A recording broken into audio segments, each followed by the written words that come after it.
Whee!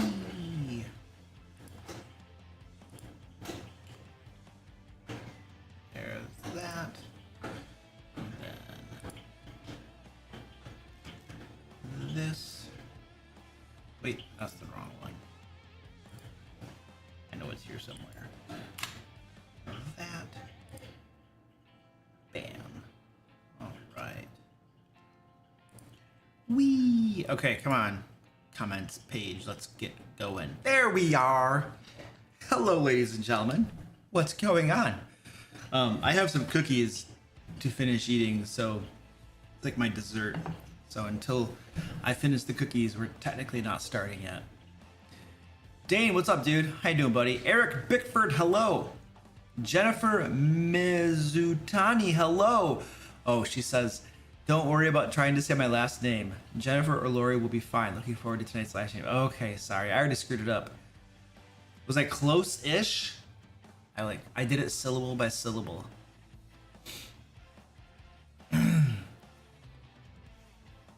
Luke has struggled with it twice, so I thought I'd cut him some slack. Oh dear, I think I just got number 3. I just did number 3 for you.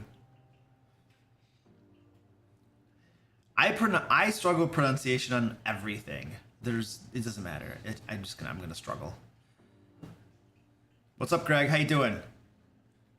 Puppet Master, what up? Yes, today is Friday, not Thursday. I was at an event yesterday.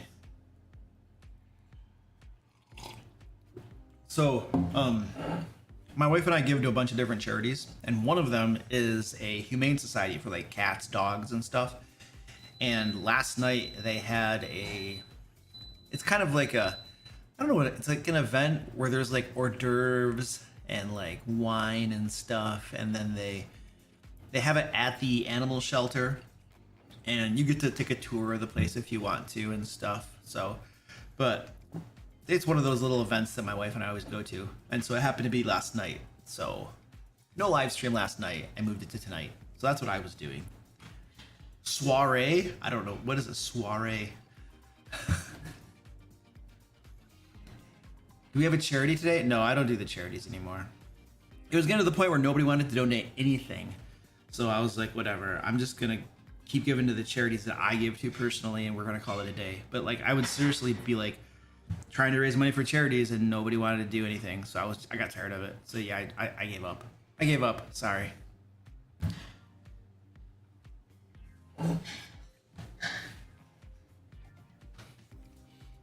Freight Train, what's up, dude? How you doing, buddy? Goliath, what up? Dice Goblin, what up, dude? This is my Halloween cookies. My mom brought me a whole bunch of Halloween cookies. I tried to give them to my friends when we played Pathfinder 2, like last weekend. Almost nobody ate any of the cookies. No, I have to do it myself. Copper, what's up, dude?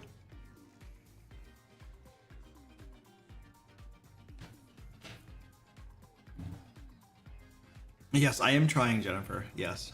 William Crotty, what up, dude? Minty Natsume, hello.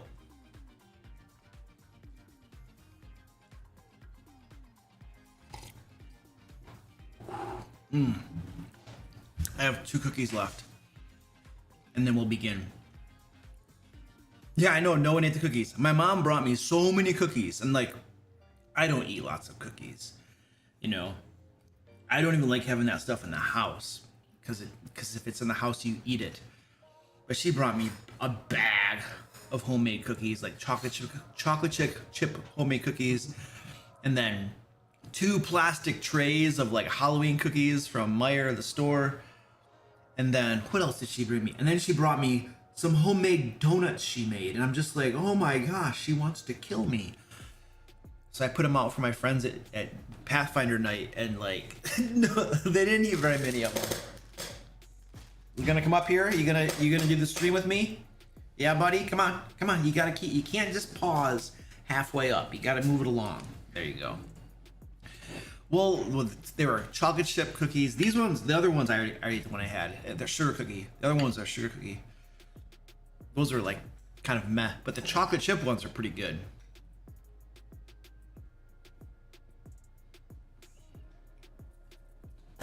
I'll give you a close-up of it. Just to tempt you. Hey. Why am I? Oh, wait. I'm pushing the wrong button. There we go. Look at that. Look at that sucker. Look at that sucker. It's not, of course it's not in focus.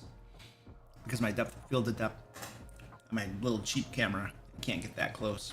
So, I guess that didn't help at all.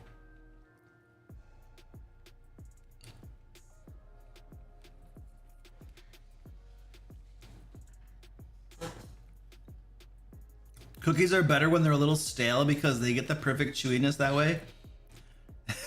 You're a degenerate.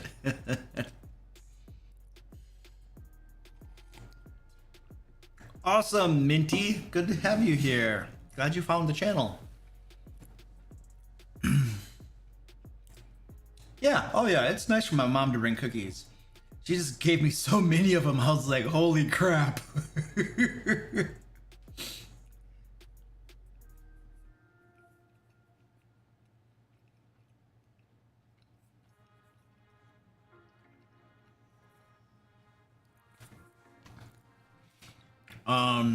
Lorenzi says, what do I think of Daggerheart? Rules light, medium, TTRPG, maybe Critical Role Team. I don't know, I don't have it. Has it even been released? Do people have Daggerheart yet? I thought they were, like, did they do, it seems like they would do a kick. I'm like, I must live under a rock. I'm assuming they're going to do a Kickstarter for Daggerheart at some point. Did they already do that? And I'm like, you know, dumb or something. Okay, so they're releasing betas and stuff. Okay, so that's what people have. But did they do a Kickstarter for it? They got to do a Kickstarter for it. They'll make buku money. They got to do that. They're doing pre-orders. So they're not going to do a Kickstarter for it? Oh, that's bonkers. Why would they not do a Kickstarter? Have they talked about why they wouldn't kickstart it?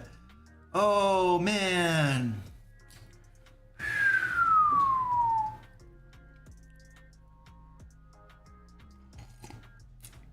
Squeaky, you can't get underneath and up in my business, all right? You gotta relax a little bit. You're on the bad side too. You should be over here. You should be on the other side. They have enough money, they don't have to. You know, okay, so check this out. A super rich person, like billionaire, was once asked by someone, how much money is enough money? And you know what the billionaire said? Just a little bit more.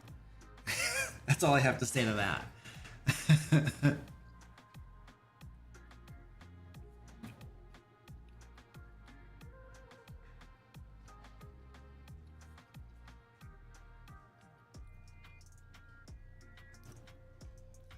But isn't Darrington Press just Critical Role's own subsidiary or whatever? Like you say it's an established company, but isn't that just what Critical Role created? Or am I totally mistaken?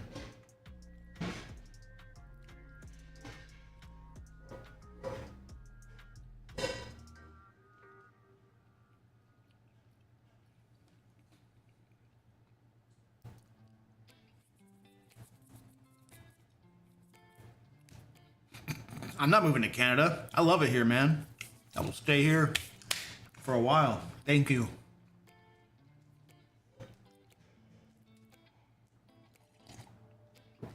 I wouldn't be welcome in Canada. I have certain beliefs that they wouldn't appreciate. And they probably wouldn't let my gun collection come in either. So they can take all the famous people who have a problem with our country, and then they're welcome to have them.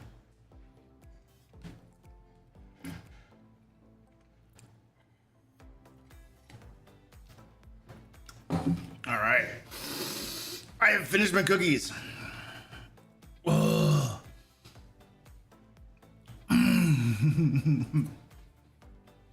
Yeah, that's right. That's what I thought. Darrington Press is a publishing company that is a subsidiary of Critical Role Productions. Exactly.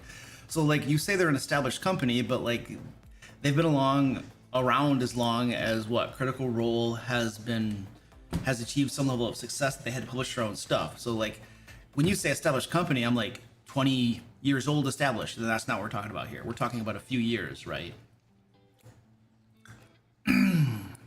All right. What is a Cookie Monster's armor class? Probably like maybe 10. I mean, he's just got like fur and stuff, you know, and he's not trained in combat. Well, he might be. Yeah, it's 4 years old. Yeah, that's not an established company. That's a new company.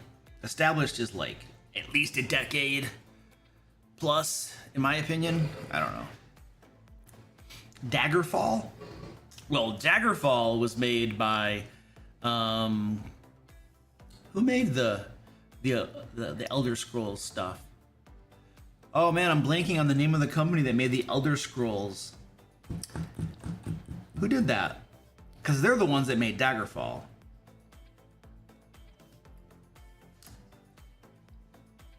A Cookie Monster's armor class is 14 because their charismatic appearance. Bethesda, yes, that's right. Bethesda, thank you. Their charismatic appearance tricks you to love it instead of fight it. Oh, it says my chat is disconnected. What is going on? Don't tell me my chat's disconnected. Oh, then it says it. Am I having trouble? No, it says I have an excellent connection, so I don't know what that is. Oh yeah, they're established in this and they have capital and infrastructure. Sure. Yeah, you know, that's a really good point. If they did do a Kickstarter, they would be giving up a percentage to BackerKit. They'd give up a percentage to Kickstarter. They'd give up, yeah, you'd end up giving up about 15% if you did a Kickstarter. That's really good. Yeah. Whereas if you just do pre-orders, then you have a credit card charge essentially, so about 3%. Yeah, that's a really good point. You will save a whole bunch of money if you don't Kickstart it. That's a good point. It's a YouTube issue? Oh, okay. Yeah, Hector, I know. I was just messing with you, dude. I was messing with you, man. I knew what you meant. Okay, so now that all the cats have joined us here, let's begin our live stream. We're doing Q&A tonight, so you just ask questions and I'll throw answers and stuff. You can start throwing questions my way and then we'll get on to them and stuff. And that's what we're doing tonight. Just hang out. We're going to chill for a couple hours and have fun. Talk about D&D or Pathfinder or Shadow Dark. I wanted to say Shadowrun for a second and like, nope. Yeah, that's what we're doing tonight. And we do have a giveaway going on tonight, so hopefully I will remember to talk about the giveaway throughout the live stream, but there should be a link already in the chat somewhere where you can get in on the giveaway. We're giving away $50 DM Lair store credit. We will draw the winner at the end of the giveaway. And we have a whole bunch of cool stuff over on our store for Game Masters. One of the things we have, I have these beautiful books right here. Secret Art of Game Mastery books are available. We have the regular covers right here. So if you don't know what these are, basically this book here has like, I think 4 of my team members, we condensed like all of our decades of Game Master experience, like not all of it, but like a lot of the big stuff and important stuff. We put it into this book right here. And then these 2 books right here, Secret Art of Preparation, Secret Art of Note Taking, are essentially templates to help you prepare for your games and then take notes and keep track of an ongoing campaign. So these are literally spiral bound books with templates inside that you can write on as you're preparing your games and as you're running your games. So these things are available over on the DM Lair store, and we still have some of the leather edition covers. These are like real leather covers too, so you can get those over on the store as well. These will only had 1 print run ever, so once these run out, they're completely out. So if you're interested in that, you can go over and check it out, dmlair.com. Or if you win the giveaway, I bet my mom's calling me. I bet this is my mom. Check this out. It's my mom. Hold on a second. Hello, Mother. Hey, I have a question for you. Okay, but we're on the live stream, so make sure it's appropriate. Okay, it's always appropriate. Do you like strawberry rhubarb pie? Oh yeah, we love strawberry rhubarb pie. Like, but like not sweet. You know what I mean? Like, cause No, it's not sweet. It's not too sweet, I don't think. All right, well, Mom's gonna bring some over tomorrow night because I made a couple today, so I'll bring one over to you. All right, that sounds awesome. Thank you. You're welcome, honey. Love you. All right, Bye. love you too. Bye. Look at that. Strawberry rhubarb pie.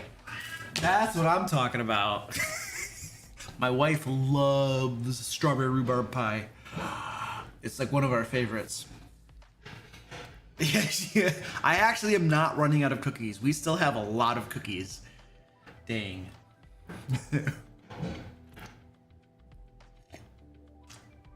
All right.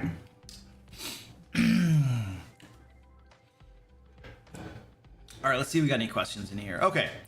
How do you keep high-level play fun and challenging, but still make players feel powerful with what they have earned?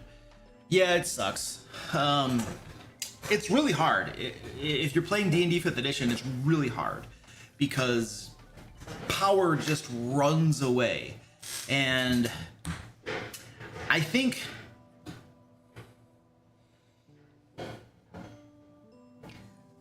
the best way that I've probably been able to kind of do that is, in an ideal situation, you have good players who don't abuse the system. Like, there are so many things in D&D that are broken, combos and stuff, and even the new rules that are coming out, people are already making tons of videos talking about all the different things that are broken and stuff. So, and the different combos you can do to get like OP and stuff. So that's never gonna go away. So the best bet, your best bet, is to have players who don't take advantage of the broken crap. Because as long as you don't have players taking advantage of the broken crap, especially at higher levels, then they can feel powerful, but you can still run challenging games. The problem is when you have players that are doing things that completely break the game, that's when everything kind of falls apart. So I think the best thing that I've had is, generally speaking, I have pretty good players who don't take advantage of stuff and break stuff, right? And then that allows you to basically mostly run the game as is without having to adjust too much. And then you just basically, you don't want to nerf their abilities, right? You want them to cast their spells and use their abilities and stuff like that. And essentially it's a game of seeing how they're doing. Does stuff seem to be easy for them? Does it seem to be hard for them? If things are too easy, then you can just increase the challenge of stuff. More monsters, stronger monsters and stuff like that. So that's one thing you do. And then you just kind of ramp it up until you hit where you want to get it. But the other thing too is that you don't want every fight to be super challenging either. You want there to be a mix of easy fights, medium fights, hard fights, and then every so often one that seems impossible and might be impossible, and they might have to retreat or somebody dies or something. So the thing is that when you have a mix of difficulties in your encounters, players get to feel powerful and awesome when they're fighting the easy fights or the medium fights. And then when they get to the hard fight, which is probably like the boss at the end of every adventure or something, then they feel challenged and they're like, wow. And then every so often when they hit the impossible one, they're just like, geez, holy crap, right? And so I think that's the ideal way to do it, is have a variety of encounter difficulties. Then they can feel everything. They can feel awesome and powerful, and they can feel challenged, right? And then you have to experiment with your group, because the thing is that, you know, we'll talk about how dumb and broken the challenge rating system is all day long, and to a certain extent that's very true. But no challenge rating system or encounter building system can account for your players and their abilities, their knowledge of tactics, their knowledge of the game, and it can't account for their character builds. It can't account for the different combinations of characters you have in your game. You know, if you have a cleric, if you have a level 18 plus cleric in your game, like, that's a totally different game than if you don't. And if you have a high level paladin in your game, that's a totally different group composition. And you have to scale your adventures differently for groups that have a high level paladin or a high level cleric. You have to. So part of the balancing act is, you know, seeing where your players come in at high levels and then adjusting your encounters and stuff to account for that. You know, you have to do that. You have to. And it's not, the beautiful thing is that if you started playing with them at like first level or fifth level, you probably had a year or more to, you know, get a gauge of them and see what they can do and what they can't, and then, you know, experience also as a game master so that you can then adjust things, you know. That's kind of what you got to do. There's really no way around that, as far as like trying to challenge them but let them feel powerful too, Yeah, that's pretty much what you gotta do.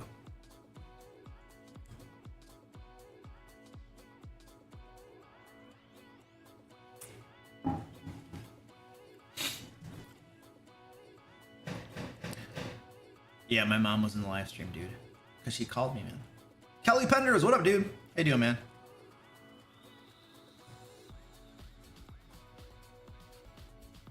Your husband loves strawberry rhubarb pie? Yeah, it's very nice. It's very nice.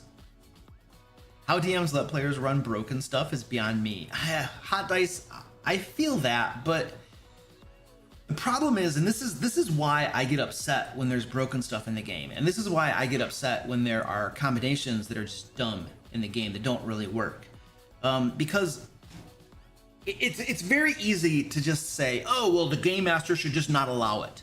You know, they should say that you can't do that, right? It's just not allowed. It's very easy to just say that, to write a comment like that, you know. And for some of us, we might feel totally comfortable telling our players that, like, hey, no, that combo, that's not gonna work. You can't use that, right? But the thing is that not everyone is able to do that, because sometimes you're playing an organized play, such as Adventurers Guild, Adventurers League, I think is the name of it. I really should know. And you're not allowed to change the rules. You literally have to play everything as is. You're not allowed to change the rules. So if you're playing an organized play, then you can't just say things aren't allowed. You have to let them do it, even if it's crazy, stupid, broken, because it's organized play. And then other game masters, they're not able to really push back on players, or they don't want to have conversations and fights and disputes with players, you know, because some players, I mean, not everybody has the same, like, you know, ability to have those tough conversations or speak with players about things like that, because I mean, to a certain extent, they have a point. It's in the rules, and you're telling them you can't use it in something that's in the rules, you know.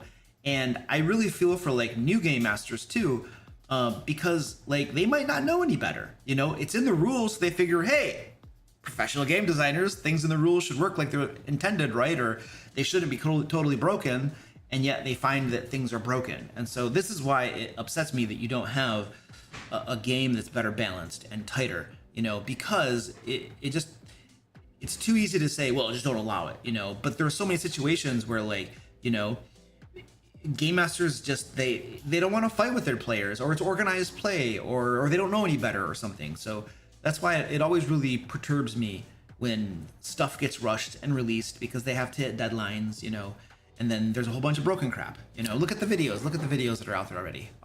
There's literally a channel that I was peeking at today. Like, he's just like short after short of this is broken, and this is broken, and this is broken. Look what I can do. Look what I can do. Look at the thing here, and look at this, and look at this. He's just like short after short, man. He's probably got like years of content. He's just like video ideas of like, yeah, here's the list of broken stuff. Every one of those is a short, baby. Ooh. That's like dream come true for him.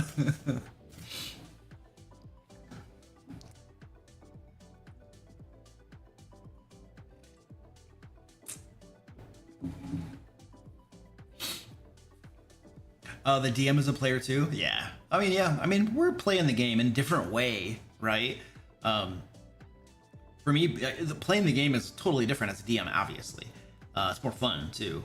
But we also get to play the game outside of the game when we're preparing for the game. That's a fun part of playing the game too. Everything. Not everything is broken. Let's see.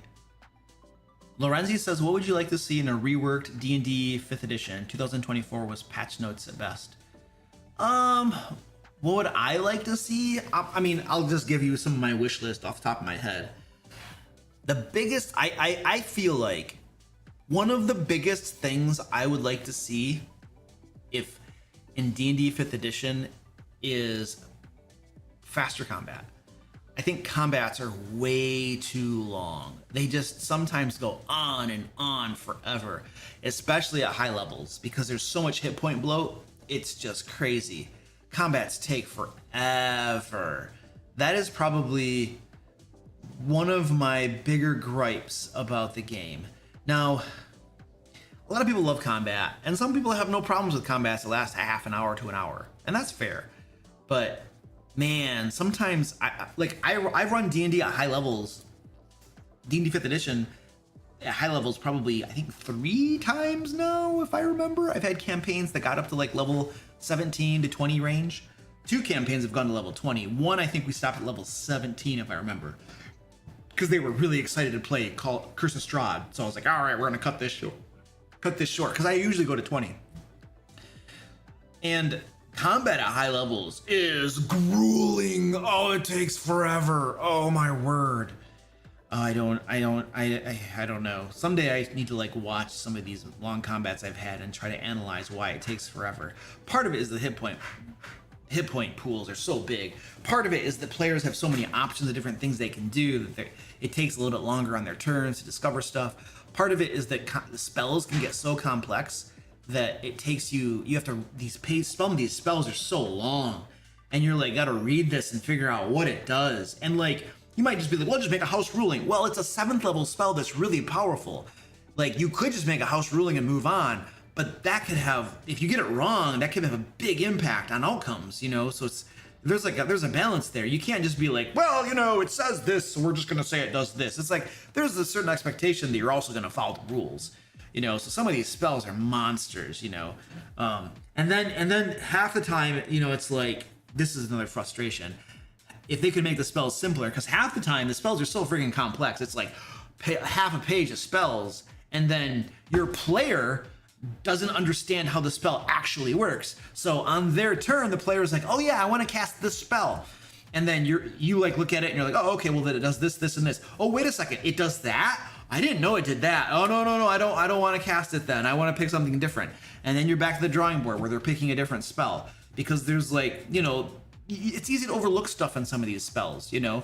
And not every player, you know, not every human being has the same level of reading comprehension either. So like, you know, sometimes it's just, oh man, it can just be a mess. So like, I want faster combat. I would like the spells to be less complex so that they're easier to understand. I think those are 2 big things. I would like the challenge rating system to work a lot better so that you can design combats that are of the difficulty that you want them to be. I know that's a very tall order. There's a lot of complexity involved in getting a challenge rating system properly correcting all that crap. But those would be wonderful. Those would be wonderful. I mean, I like a grittier game, so I hate the whole superhero thing of 5th edition where it's like impossible, death is impossible and stuff. That's not my style of play. But I totally recognize that it is the style of play of a lot of people. Probably more people like that than like gritty stuff. And so that's why I am now trending toward playing grittier games like Shadow Dark or Pathfinder 2. But even Pathfinder 2, it's still hard to kill characters in Pathfinder 2. Like, I've thrown some real doozies of encounters at my players, and they're pretty resilient. It's hard to wipe them out. We occasionally have a death, but that is very rare. Very, very rare. So, but Shadow Dark, it's a little bit easier. then things are grittier. So I think those are some of my wish lists of things that I would like to see changed about D&D 5th edition. It seems like the characters got more complex with the last release that they came out with. You know, this is interesting. I was actually I have the player handbook for 2024, and I'm slowly reading through it. And there's been a couple of times that I've come upon things where I was like, huh, that's how Pathfinder 2 does it. And then I was like, huh, that reminds me of Pathfinder 2. There have been a couple of things in there so far, and I've only read like 15 pages or something where I'm like, like they got rid of the surprise mechanic.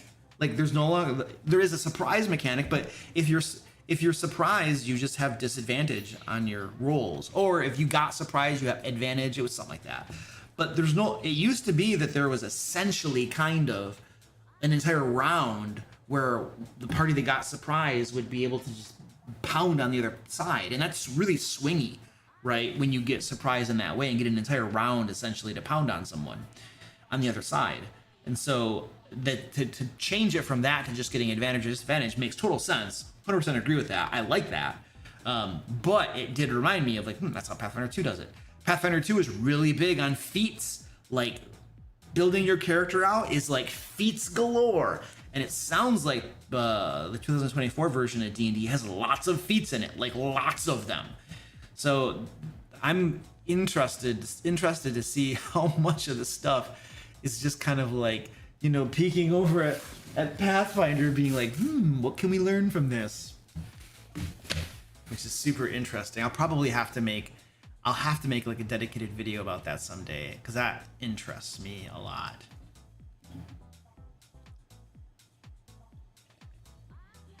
I don't have the new DMG. I got a shipping notice. It's supposed to be shipping to me, so I'll be getting it probably within a day or so. Would be my guess. Once I have that then I'll be very interested in looking through that. The problem is that I won't even know if they've changed the encounter, the challenge rating system or the encounter building system. I won't even know if any of this has been changed really, because we won't have the monster manual until next year. What is it, February next year we get the monster manual? So until I have the new monsters, like, I don't know how to use it. Like, you know, I can use the new encounter building system with the old monsters, but that's not a really good indication of whether if the changes have been positive, neutral, or negative, right? So it would have been really nice if they would have released all of the books at the same time, and we could just get them all and be much cleaner that way.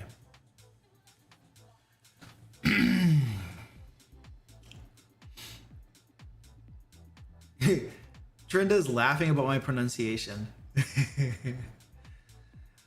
I mispronounce stuff all the time.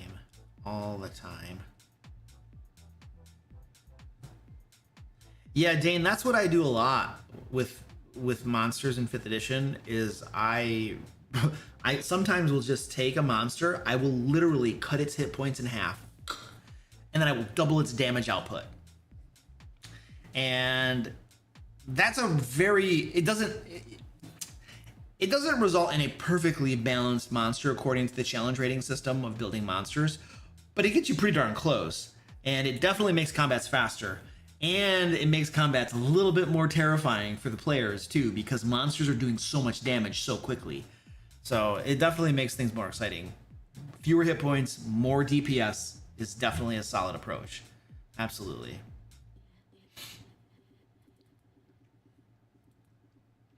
How do you deal with ensuring? Oh, wait, hold on a second. Okay, so we have I always forget to mention our giveaway. We have a giveaway going on, ladies and gentlemen. You can win $50 store credit on the dmlair.com, where you can get whole bunches of cool stuff for your 5th edition games, your D&D 5th edition games, your Pathfinder 2 games, whole bunches of cool gobs of stuff. One of the things that we have over there is the Secret Art of Game Mastery. So my team and I put all of our combined Game Master knowledge into this book right here. Like, not all of it, but like a lot of the high level important stuff that we thought that wasn't really out there in some of the books that are on the market. We tried to put a whole bunch of cool stuff in that book right there. And then these two books, Secret Art of Note-Taking, Secret Art of Preparation, are basically templates to help you prepare for your games and then keep track of your ongoing campaigns. They're spiral bound. They have paper in them with templates on them, so you can do all that kind of cool stuff.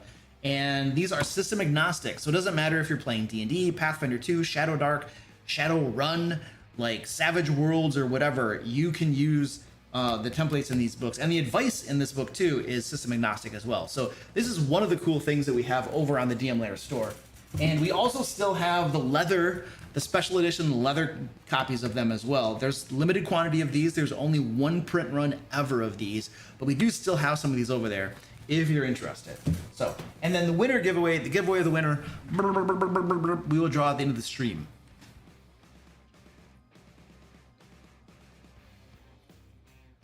All right, here we go.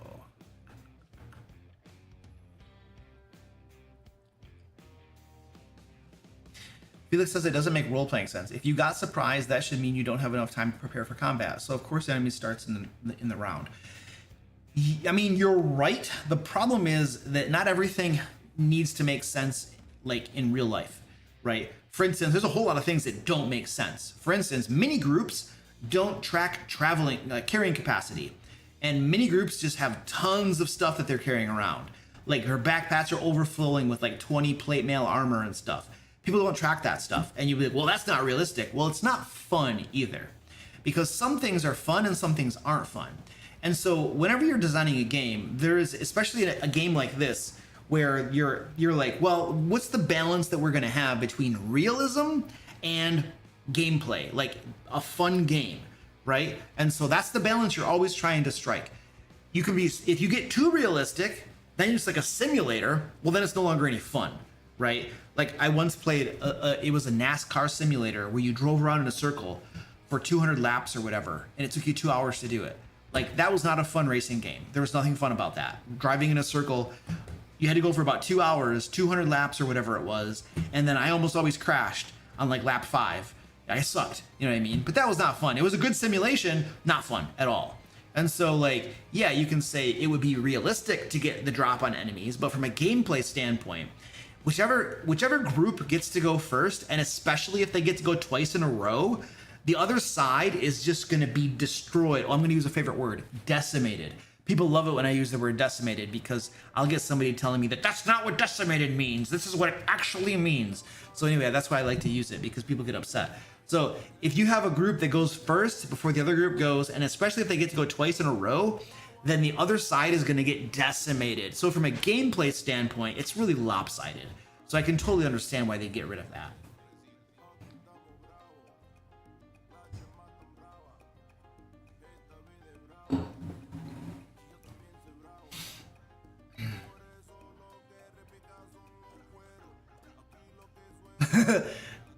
Hot take, the encounter building system might be better balanced, but it's even less usable than the 2014 version. I shouldn't need 3 tables and a calculator just to figure out how difficult it is.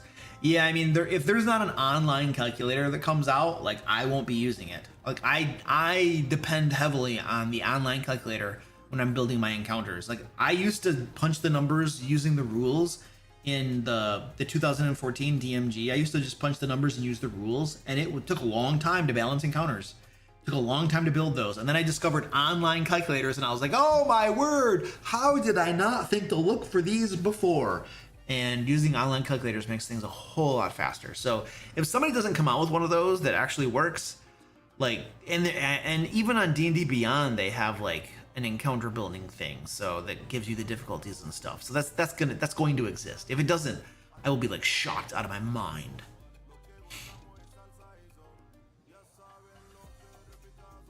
I don't think anybody wants to play an accounting simulator in D&D. Yeah.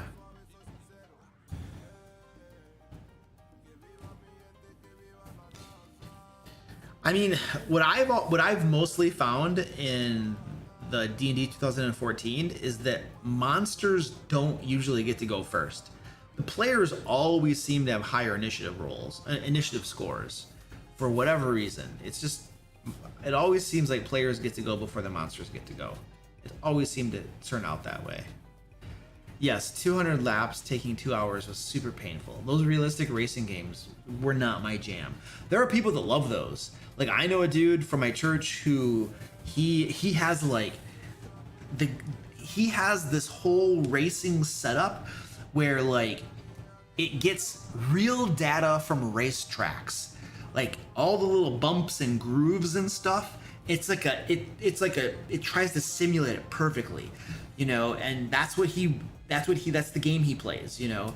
It's like driving on a real racetrack is kind of like the simulation for it. Now some people love that stuff, but I was like I don't know if it was a Sega Genesis or I don't know what it was, but it was one of those old console systems back from like the 90s, the late 90s or something, and we had that NASCAR game, and I was like, man, my brother and I, neither of us really liked it because you'd always crash, and as soon as you crash, the game's over and you lost, and it's like, oh man, and that just wasn't our cup of tea, I guess.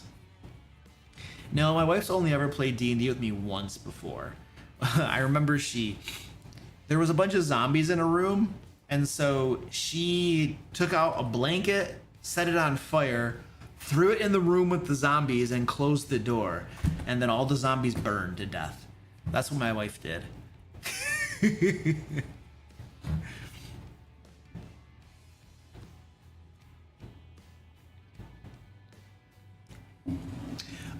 So Lorenzi says, how would you recommend someone relatively experienced, about 3 years, to start doing paid DMing? So, I mean, I'll tell you where I do some of my paid DMing. It's a site called Start Playing. I'll take you over there right now. So, right here, it's just startplaying.games. If you just type in Start Playing on Google, you'll find it. But if you want to do paid DMing, this is the place to do it. You can basically, there are tons of different games out here. It's every system, everything. It's D&D, it's Pathfinder 2, it's Shadow Dark, it's Dungeon Crawl Classic, it's Shadowrun. It's like everything, anything and everything.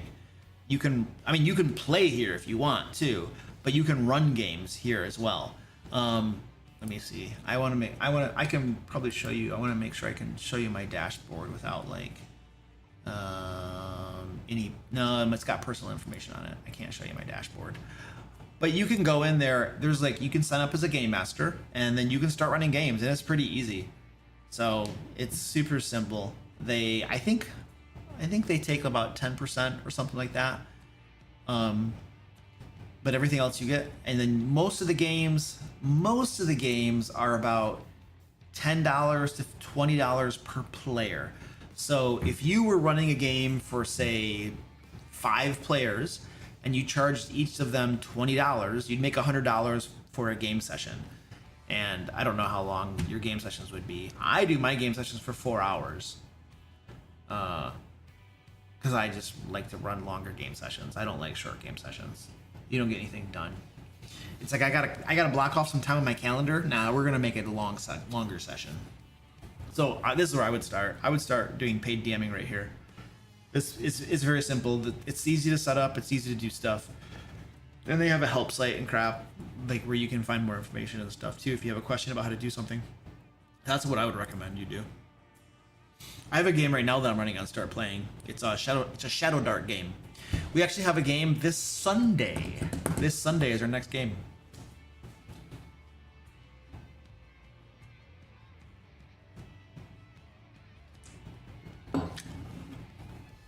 Do you plan to move your current Foundry adventures to V12? I back Layers and Legends with the Foundry VTT add-on. Will that be version 12? Oh, I have no idea. When did they make an update to the versions and stuff? Goliath Cleric, that's something to take a look at to see what's going on with that. I know nothing about that. Most of the times because we publish adventures, most of the times when versions get updated, it doesn't affect our stuff at all. Like there have been other updates to Foundry and it's never affected our stuff. Like that's never been an issue for us. So it'll probably work just fine, be my guess.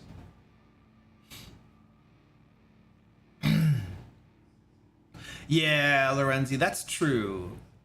Because dexterity is the best stat. Like everyone, it's like dexterity and constitution. Pretty much everyone can benefit from those. So yeah, that's probably why they a lot of times have good initiative. Yeah. And it's the most common saving throw. Yeah, dexterity is really, really important. Yep. Yeah. All right, I'm looking for questions. So I run a 2 to 3 hour game. Would $10 sound fair? $10 is dirt cheap. For me, I don't know. Everybody's different, right? But I joined a game as a player, and it was $10 a session, and I'm like, this is so cheap. This is dirt cheap. I'm gonna play D&D for 4 hours, and it's only $10. I thought that was dirt cheap. So I see a lot of people charge about $20 a session, and I think that's a lot more reasonable because there's a lot of work being a game master. And you're running it for strangers and stuff, and you got to do it online, which is a little bit harder than running a game in person, in my opinion. So I don't know. Here's the thing. What you might want to do. Well, this is actually probably what you might want to do is start running maybe a one shot for $10 per player per session, right? And then because what happens is people can leave feedback on you as a game master, right? And so people will leave reviews on you saying like you're good, you're bad, da da da da da, et cetera, et cetera, et cetera. So what you might want to do is run, because if you run a game that's only $10, people are going to sign up for it because it's cheap, you know. And then that might help you to build up some reviews that where people are leaving you hopefully positive feedback. And then once you have some positive feedback, then you might start charging more, because then prospective players are going to look at your game master profile and be like, hey, is he a good game master or not? And they'll see all these positive reviews and be like, oh, okay, all right, cool. He probably is worth $20, and then they'll sign up for it. So that's something you can do if you want to play that route. But I don't bat an eye at $10 for 4 hours of theoretically fun. $20 for me is very reasonable. There are some people that charge, I see $30, there's a $35. I think all of those are super reasonable. You can just go on there and see what people are charging to kind of get an idea for it. But I will tell you this is actually something I've learned. So I've been doing paid game mastering for years now. And something that I have learned is that the more you charge for a game, you generally get better quality players. Okay, my experience, this has just been my experience. My games that I charge for are not cheap. They're not super expensive either, but they're not cheap. And I have mostly had very good players, very high quality players, committed to the game, mature players. They're not trying to like screw other people's game experience over and stuff. And then a lot of them stick around for a long time too. So my experience has been when you charge more for the games, you tend to get better players, but that's just been my experience. I'm sure they have higher expectations of running a good game. That almost assuredly would be true too. All right, buddy, you ready to start helping me out here? Yeah, you gonna lick my cookie plate? Jerk. Yeah. I don't know, there's something about... This is interesting. So I was reading... it was a book. I don't remember the name of the book. But it was a book about a whole bunch of different stuff. It was basically written by a very well-known entrepreneur. And one of the things, he did a chapter on... I don't think it was a chapter on marketing. It was a chapter on productivity. And I think it was a chapter on like pricing your products or something. Anyway, the point is that one of the things that he was saying is that when you sell premium products, you usually get a much better customer. Like if you're selling a premium product that costs a lot, you're getting a better customer, a better higher quality customer, and they're probably not going to bother you very much. As long as you can follow through with your commitment to give them a premium product, they're going to buy the premium product, they're going to be satisfied, and they're going to leave you alone, right?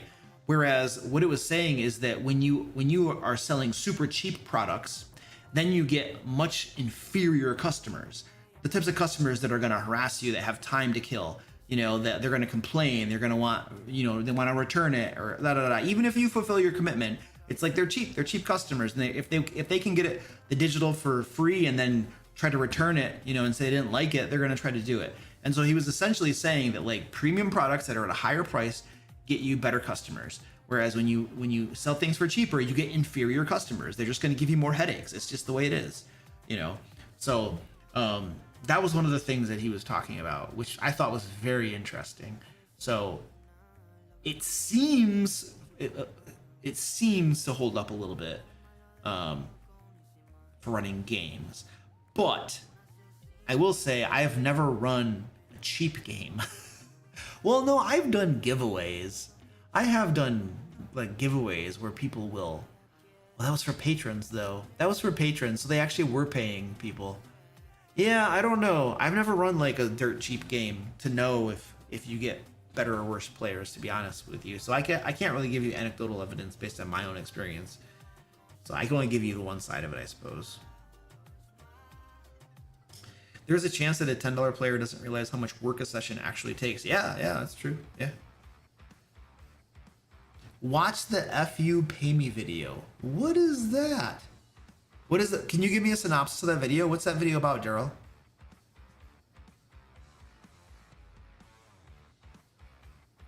Coppers, I want to run a paid game now. All right, I see some questions here. Let me see what I got going on here. I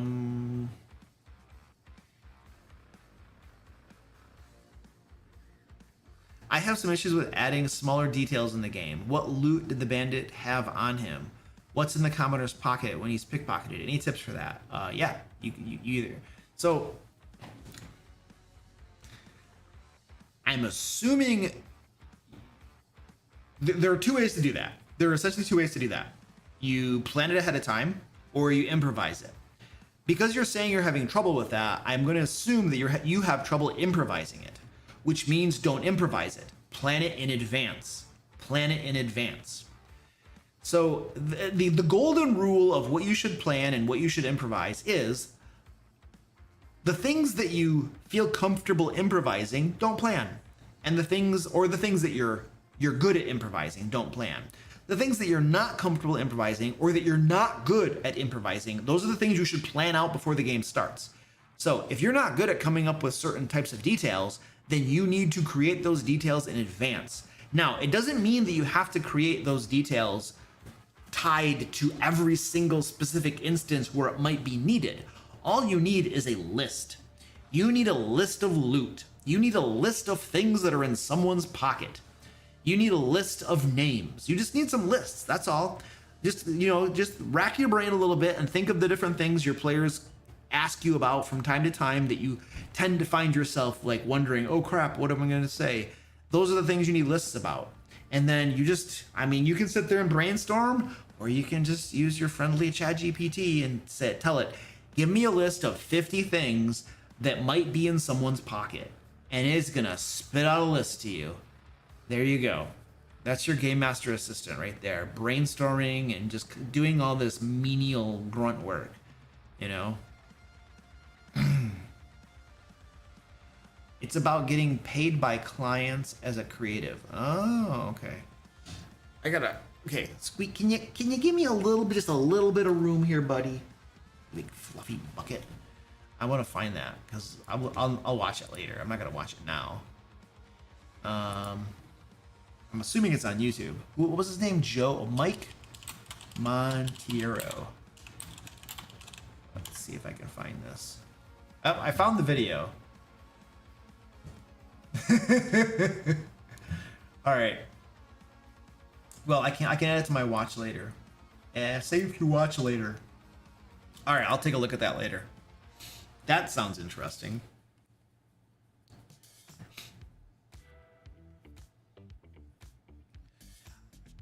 Caveman Bum. I mean, that's possible. It's possible. If your game system's not there, then yeah, it might be fairly niche or obscure or whatever. That's possible.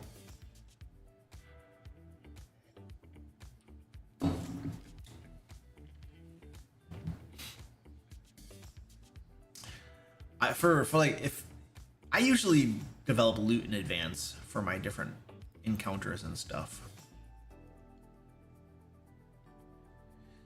Dylan says, yes, Ed. Squeaky, well, he hasn't started. He was biting me a little bit before, but he hasn't really been doing that a whole lot tonight. So Dane says, question, I gave them a starting point and even a hook. Now he's doing it. Now he's going at me. Look at him. Look at him go at me. What a punk. Before they even left their home, they started saying things like, wouldn't it be cool if we got robbed? I don't know how to react. What do I do? What are you trying to say, Dylan? I feel like I'm missing something. Can you like expand upon what your question is? I don't understand completely. I'm sorry.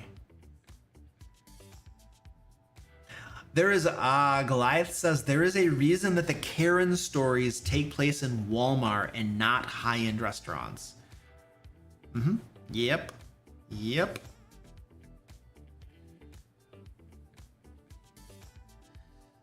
Yeah, bi-weekly. I think bi-weekly, like once every 2 weeks, is definitely the way to go.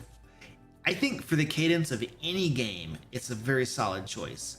And if it's a paid game, that's even better because that gives you more time as the game master to prepare for your game.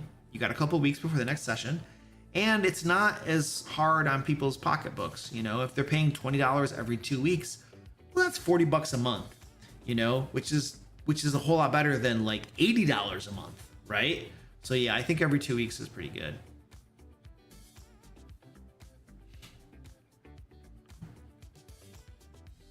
Lorenzo said, I mean, I like spend half a day in planning. I make the tokens, find art maps, figure out plots, and make custom stat blocks for a one shot. Yeah, so when I plan an adventure, it takes me a bit of time to plan an adventure and to get it up on Foundry and ready to run. But once I have it planned and it's ready to run, I don't really got to do a whole lot. Like before the game starts, I'll review my notes and stuff for like maybe a half an hour. And then that's all I got to do. And I can just run the game because I've already made the adventure and I have the map done and everything. I can just look over my adventure notes and stuff. Reread the adventure. Usually I have the adventure highlighted and stuff, so I know all the main important things. I'll just take a half an hour, read over the highlights of it, and I'm usually ready to go. And my adventures typically last 3 game sessions, although some groups are much slower than others, and sometimes they last 5 game sessions. So, there are some weeks I might have to spend 4 hours preparing, but then there are a couple of weeks usually where it's just like a half an hour or something because I'm already ready to go. And I mostly run my own adventures that I've written, which makes preparation a lot easier. At least for me. Oh, he's gonna keep biting me. He's just gonna keep biting me.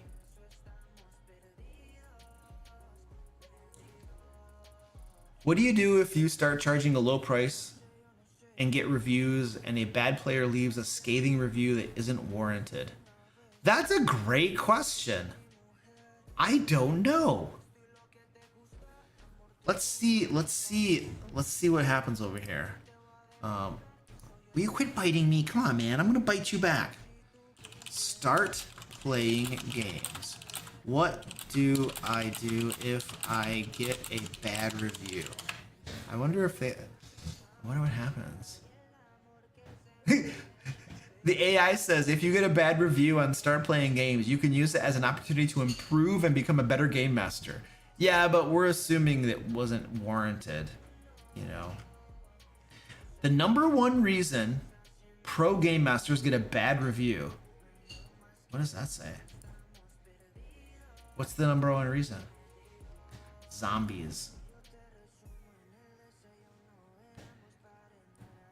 Not listing any or incorrect prep materials on their edit adventure page, really. I don't know what you would do. I have a contact. I mean, the guy who owns Start Playing is like my good acquaintance, I would say. So I could probably just ask him. But I don't know. I don't know what you would do. There's probably a way that you can contact them and try to tell them that the review wasn't warranted or something. I suppose that's possible. I don't even know if I've run a few game sessions on there and I don't even know if I have any reviews yet. I might not. I don't pay attention to that stuff. Good job, Squeaky. Sorry, I don't really know the answer to your question. Have you looked at the Bastion system in the new DMG? I don't have the Dungeon Master Guide yet. I got the shipping notice yesterday, I think.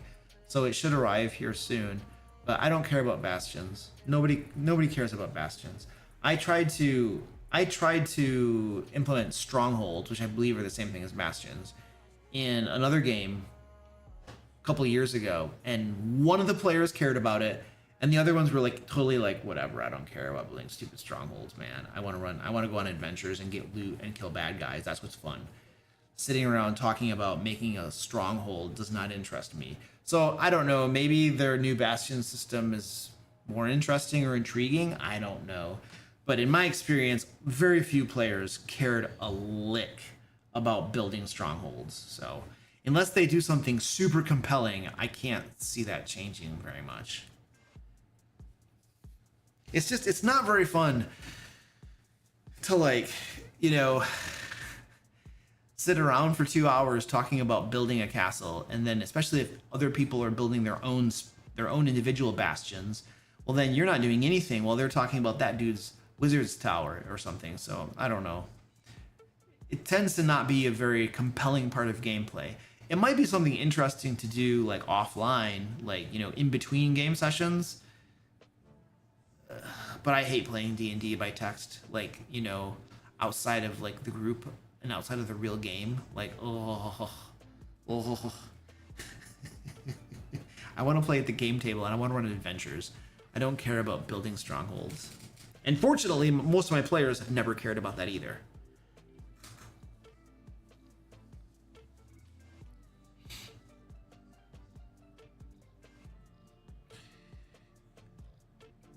How do I get players interested in my story? Well, I mean, the obvious answer is the stupid answer, which is tell an interesting story. But beyond that, which is completely unhelpful, I understand, is if you can try to pull stuff from your characters' backstories into the game, into the story, into the plot, into the narrative, that is going to get them interested. If you know your players, not their characters, but if you know your players like in real life and you know the things that interest them, then if you can put those things into your narrative, that will get the players interested, right? Also, so those are a couple different things you can do. So it essentially means that you're going to build stuff into your story, into your narrative, into your campaign that you know will appeal to your characters or appeal to your players, backstory stuff or stuff that they like as people, you know? Like if you know that there is somebody who like loves lore, you know, then build that into your game and have it be set in like, maybe there's this mysterious area that is all weird, but nobody knows what happened there and how it became that way. And part of the game might be finding little Easter eggs that point to the lore, and then that one player who loves lore is gobbling that stuff up. Now, nobody else cares about lore, right? So that can't be the focus of the game. There needs to be the other elements that appeals to other players too, you know what I mean? But those are a couple things you can do that will get players more interested in your game. Look at this bucket. Look at this bucket. He's playing with the cat on my shirt.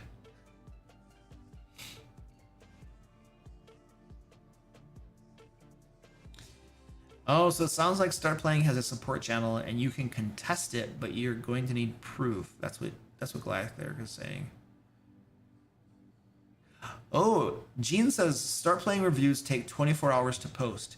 You have an opportunity to get it rejected. Oh, interesting. Oh, then I guess that they notify you when somebody leaves a review. I've never been notified that I've been left a review, so I don't think I have any reviews. That's interesting.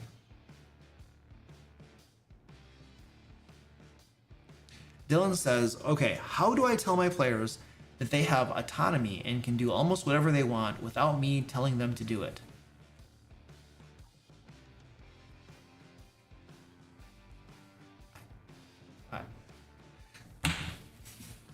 I'm a very simple guy.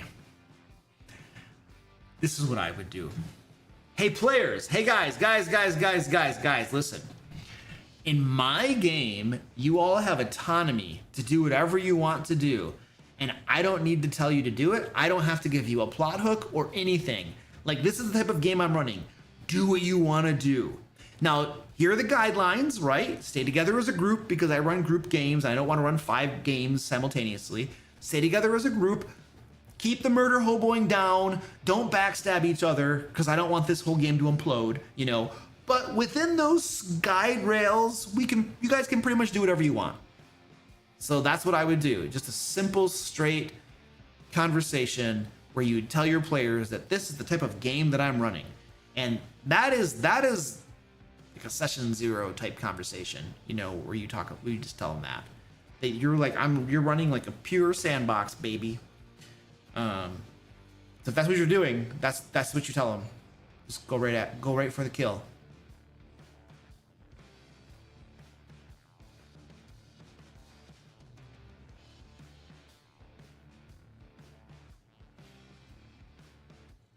Now looking for more questions.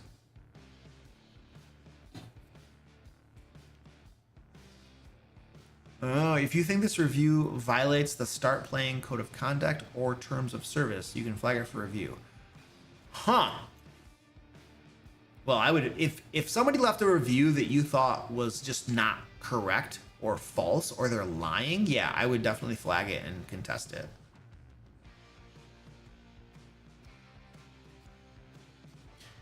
If it doesn't further the story or create conflict, bastions don't matter. Yeah, and they're kind of boring. I think it's possible that it's one of those new cool toys. Everybody likes a new cool toy, right? But after a while, if it's not a good toy, you get bored of it. So, you know, who knows where those will go.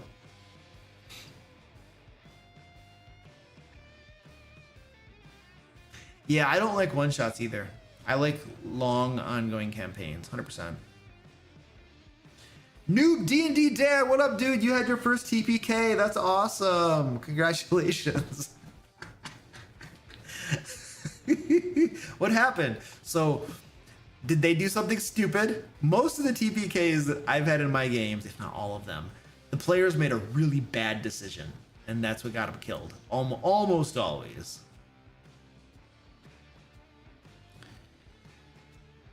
Trinda says, I've seen your minis videos, but do you always use minis? Are there any systems where you personally don't think you need them? I generally use minis, yes. Now, I think Shadow Dark is probably one of those systems where minis are completely optional. In fact, when I ran Shadow Dark at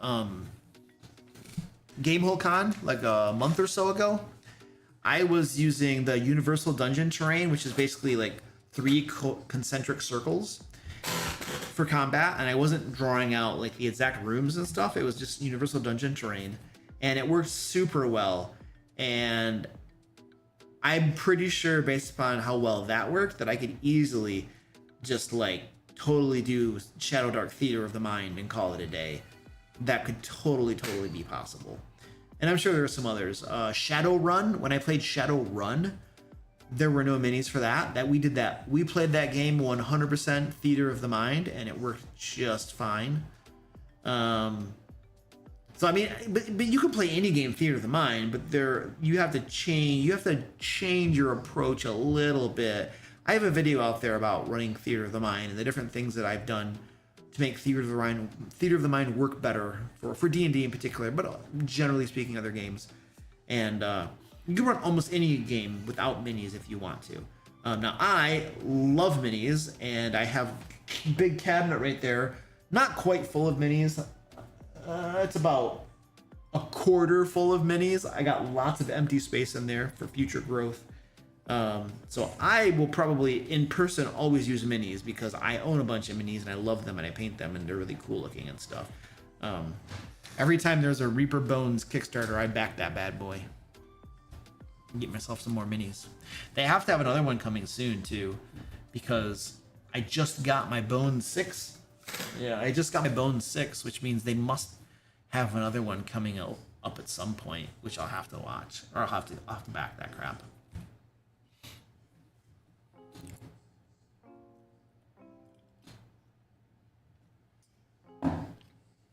Rachel says, I'd be terrified to try to run a paid game. Yeah, I mean,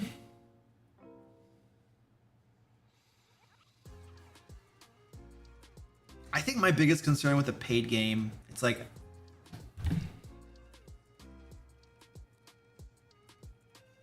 I'm not like nervous or terrified or anything about it, but when I'm running a paid game, I think my biggest concern is that I really want people to have fun.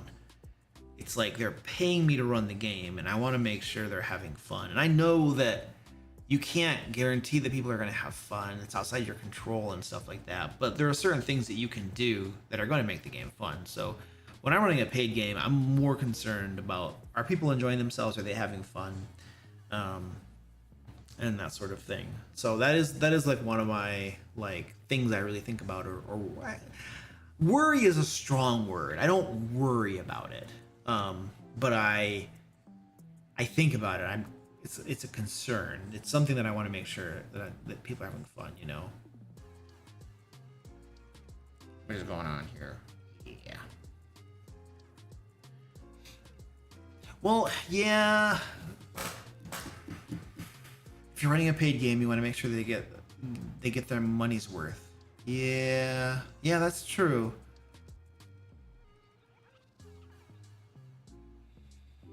And that's gonna different people are gonna see that in a different way. You know, I played in a game that was $10 a session, and for me, $10, I was like, it could be whatever. I didn't really care. I didn't expect much for $10. You know, I just didn't. My expectations were super low, so it was like, it's just $10. Pfft, whatever. Now, if I were paying like $50, I think I'd have much higher expectations. You know, if it were $100 a game session, I would expect something amazing, you know, or I would expect to be playing with like a celebrity or something, or you know what I mean, like Chris Perkins or something. You know, you're playing with like a celebrity, a really well-known person. You know, because you know, sometimes you pay because the game is way more fun, but sometimes you just pay because you're playing with a certain person that, oh, it'd be so cool to play with that person, you know, so you'll put down the money for it because you just want to play with them. You know, is their game really 10 times better than this other guy? No, not really. But that's the famous dude. Yeah, I'm going to pay more to play with him, you know.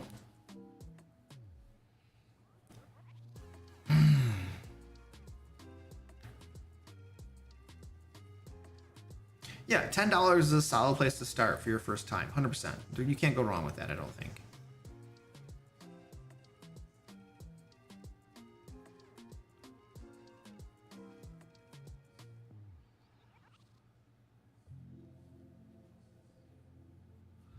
Oh, that is super interesting.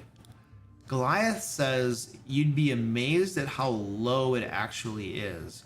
The second worst game I ever played was on Start Playing Games with a paid game master, but they still have lots of good reviews because expectations are low. Yeah. I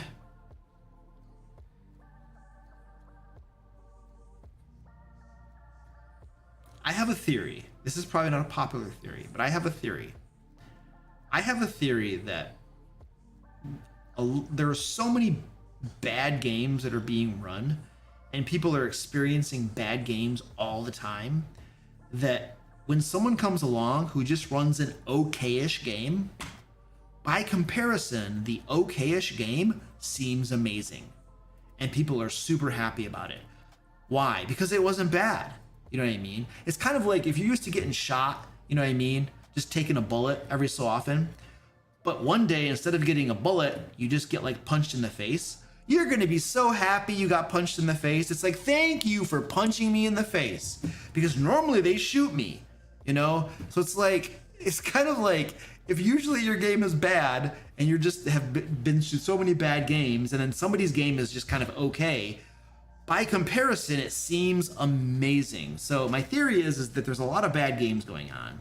And so if you don't have to run a good game, you don't have to run an amazing game.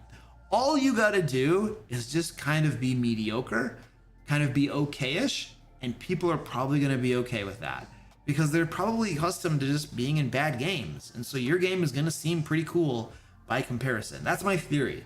This is like completely like untested, unproven. It's just kind of my gut theory.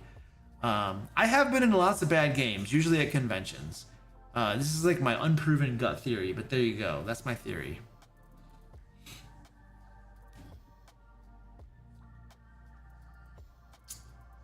I need a refill. I'll be back in 2 seconds. Are you a dungeon master? Do you want to be a dungeon master? Do you have blue face paint on your face? If the answer to any of these questions is yes, then you're just like me. Not only do you enjoy smashing players in the face with your axe every time they metagame, but you're also a busy person, and while prepping for a D&D game, well, sometimes that's hard. And as much as you'd like to force one of your players to run D&D for a change, well, they all suck, so it's pretty much up to you to be the forever dungeon master. And that's exactly why I get out my crayons every month and write a new issue of Lair magazine. Well, I mean, it's not just me, I have a team of people too. We all get out our crayons and write it, but yeah. Anyway, every issue of Lair magazine contains 5th edition Dungeon Master resources to help you reduce your prep time while still running amazing games for your lazy, good-for-nothing players. Every issue of Lair magazine contains 2 to 3 adventures complete with maps for online play. You know, we also sprinkle in other stuff like puzzles and traps, which, let's be honest, both suck to have to make yourself. So, I mean, wouldn't you rather just become a DM Lair patron and pay me to write them for you? I mean, you know, my team and I, with our crayons? Now, if you love your wonderful players as much as I do, consider helping me to meet my sales quota by becoming a DM Lair patron today at the link below. You'll get a new issue of Lair magazine every month and other cool stuff like map packs and bonus adventures. Okay, that's it. Please become a DM Lair patron now, or I will find you. What the heck? No! Oh, man! Crap. Acabo de ponerme pie en vómito.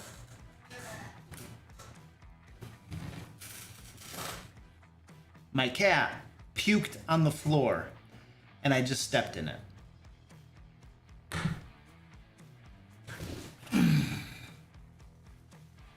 Now, fortunately, I wear socks, so the damage was contained.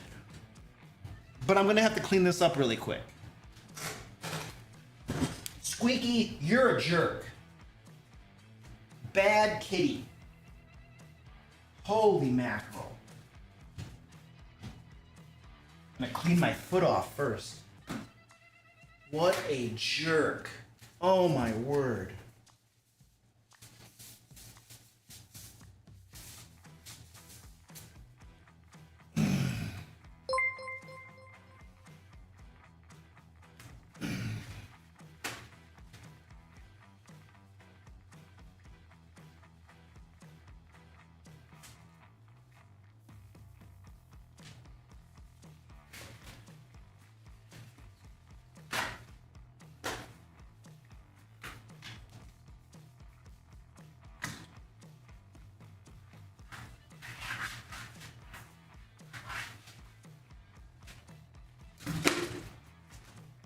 Bad kitty. Bad kitty.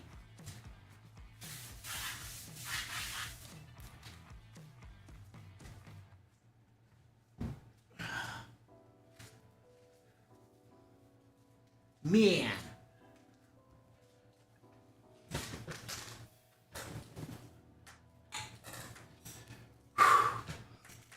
All right. That was fun. He's fired. He's no longer going to be my co-streamer.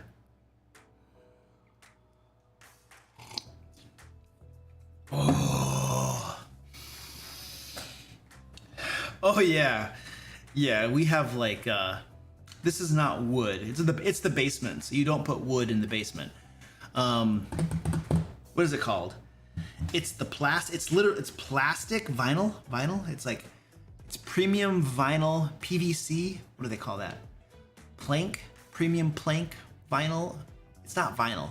Vinyl is like the cheap crap you put in bathrooms and stuff. It's not that. It's like high quality, really good. But it looks like wood, but it's not. You got me. Yes, that's a random pet encounter. I gotta... Yes.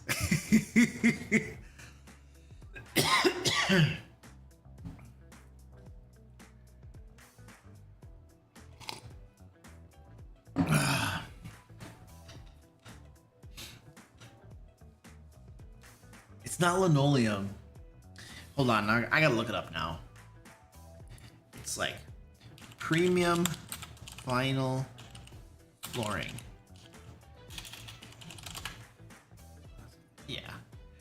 That's what it is. It's just called premium vinyl flooring. It's this stuff right here. It's just premium. Okay, there it is. Luxury vinyl plank. That's what it is. I think it's called premium. I thought mine was called premium. Anyway, that's what it is. But it looks like wood, but it's not actually wood. But that's what we have in the basement. Because you can't put wood in the basement. It's too humid down here. It would like warp and crap. It'd be bad. Yeah, so you put fake crap in the basement. Real hardwood goes upstairs. Yeah, laminate. And the one I have is laminate. The one I have is laminate. Yeah. Yes, correct. It has a fancy name and a fancy price. Yeah, it did. Although I will say, the laminate vinyl in my basement was much cheaper than the hardwood that went upstairs. Much cheaper.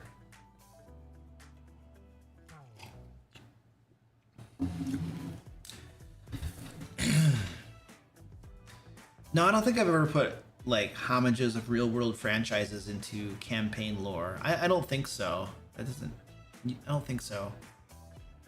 Usually I'm just making original stuff that's interesting to me as opposed to trying to duplicate something from the real world. Although I might get inspiration from something in the real world. That obviously correct. Yeah, definitely. What are the elements of a good paid campaign? Gosh, I don't know. It's hard because like you're a bad kitty too, by the way. Bad kitty. Bad. He doesn't care. He literally doesn't care. He just pukes and forgets about it. Whatever, what a jerk.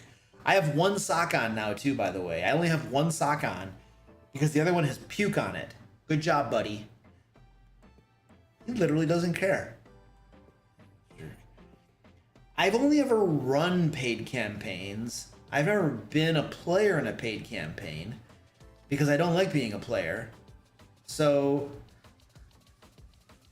it's hard for me to tell you what the good elements of a good paid campaign are because I've only ever run them. See, if I were a player who's been in paid campaigns, I feel like I would probably have a better idea of what makes them good and what makes them bad. I mean, I'll try to give you an answer, but I'm not probably going to be very good at it. Oh, by the way, I did get a super chat. I want to go back to that really quick. Roxana, thank you so much for the super chat. A donation to buy more blue paint. What do I need more blue paint for? What's the blue paint for?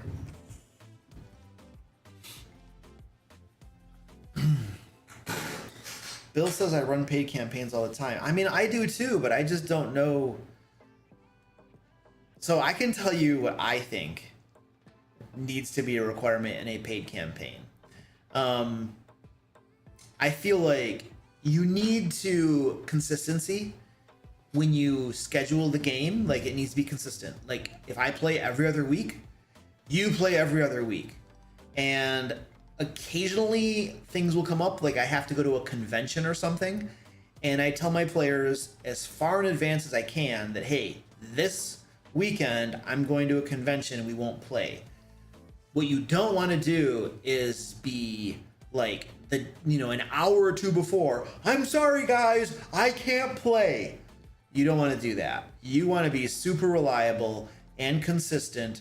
Like, they're paying to play, they're expecting a game. You need to show up to the game and then run the game. So I think just showing up and being there and being consistent is a huge part of it.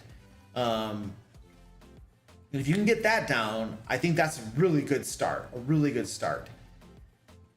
What's next? I think you need to have...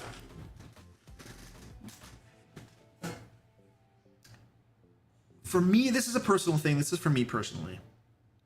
I think you got to have good maps. I think good maps and good tokens. I think the visuals of the game are important.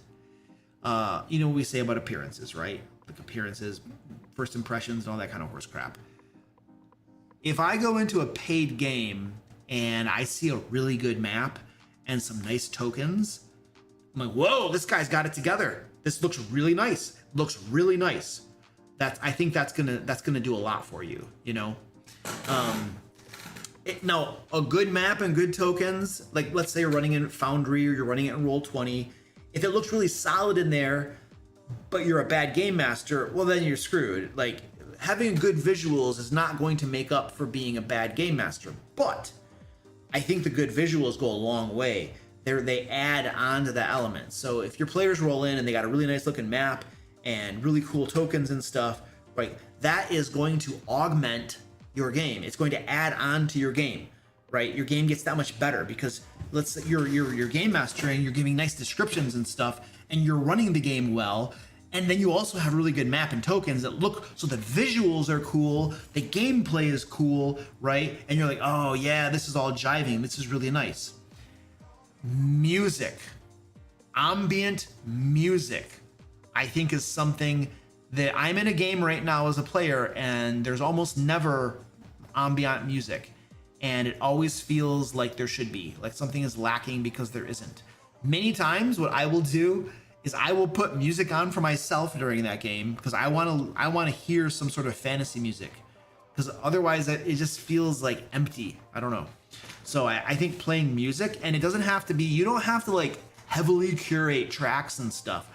I spend almost no time on music I spend no time on music preparation. I use Foundry, and I have a playlist that was automatically generated by the Foundry module add-on that I have, and it separates it into different genres and it's like there's a combat one, there's a mystery one, there's like suspense, there's drama, there's a whole bunch of different categories, and I literally periodically during the game I will just open up one of those and I will pick the track I want to play. Oh, this is a mystery. I need mystery play, right? Combat begins. Oh, pick the combat track, and there's a bunch of different combat options. Oh, let's do that one. Boom, play. And so I'm constantly changing the music. And so these are all like the little tiny, I don't know if they're tiny, but they're the little details that you add on that are just going to augment things and make them even better, right? I think that you want to, paid games, we're talking about what makes a paid game, a good paid game. Special voices. You gotta do special voices. You got to. This is true for any game. Any game master who uses special voices when they're talking in character, it always makes your game better. Always. I have a friend, I won't name his name. He's only good at 2 voices. He's not a voice actor. He can do 2 voices. That's it. He can do like a deep voice, and he can do like a high-pitched girly voice. That's all he can do. He's not very good at voices, but I'll tell you what, he uses them and he does the best he can. And because he has at least 2 different voices that he can use, that elevates his game that much more than if he didn't do any voices at all. And so I think doing the special voices is definitely going to make your paid game better, right? And then you can practice voices and crap too to get better at them and stuff. But yeah, but my friend, you know, his games are solid. He's got really good games. They're not online paid games or in-person games, but like he runs really good games and he has a couple voices. But you know what? His 2 voices make the game better.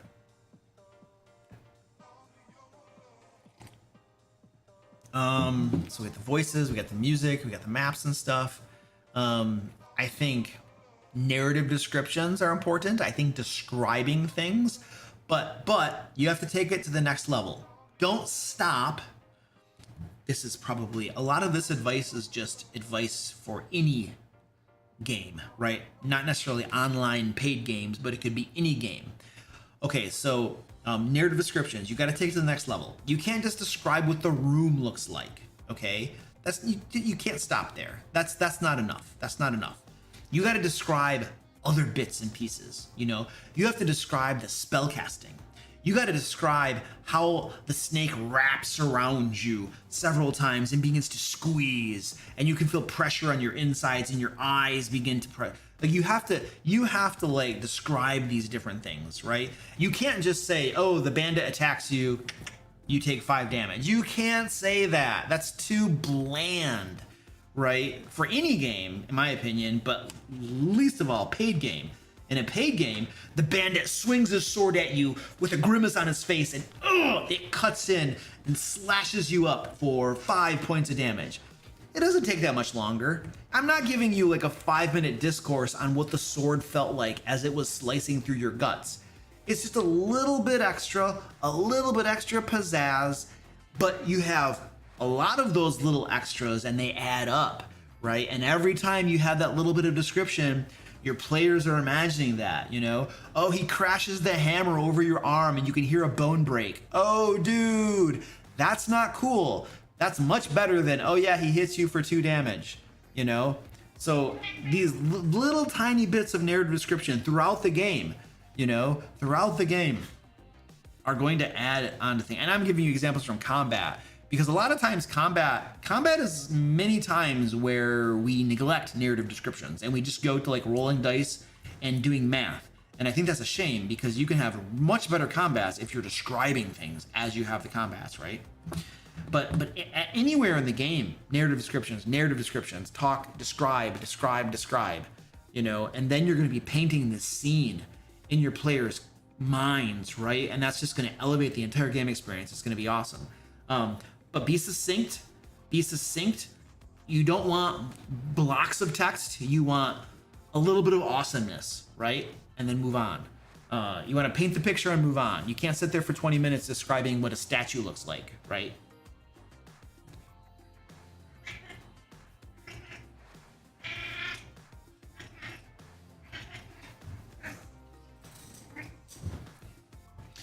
Be prepared. If you're running a paid game, be prepared. Know what the heck you're doing. Like, have the adventure planned. Have the stat blocks ready. Like, don't be caught with your pants down. Don't be looking through a module. Don't be looking through your notes trying to find something. Don't make them wait for you to look something up, dude. You gotta move. You gotta keep the pace going. You gotta run a smooth game. It's gotta keep going and keep going. Without you don't let them wait for you. Oh no. You got to keep that sucker moving. That's important. That's important for any game, but if it's a paid game, even more. I don't know. I just talked to you. There's a bunch of crap that'll probably help your game be better.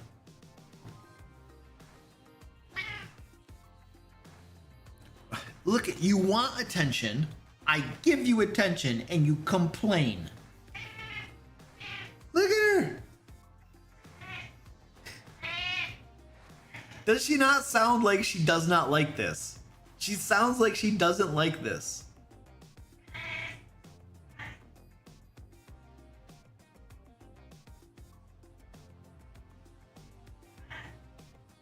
But she loves it. She's purring. She is super happy. She has got like a grouchy. She's just the little grouchy one. She could be loving it, and she just sounds like she's complaining.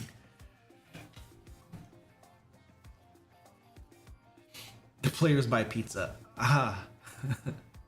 Yeah. I always buy the pizza.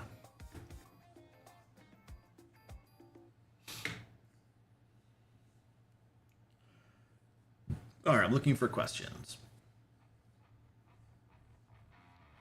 Yeah, I usually, when my players land the killing blow on an enemy, I will ask them to describe it.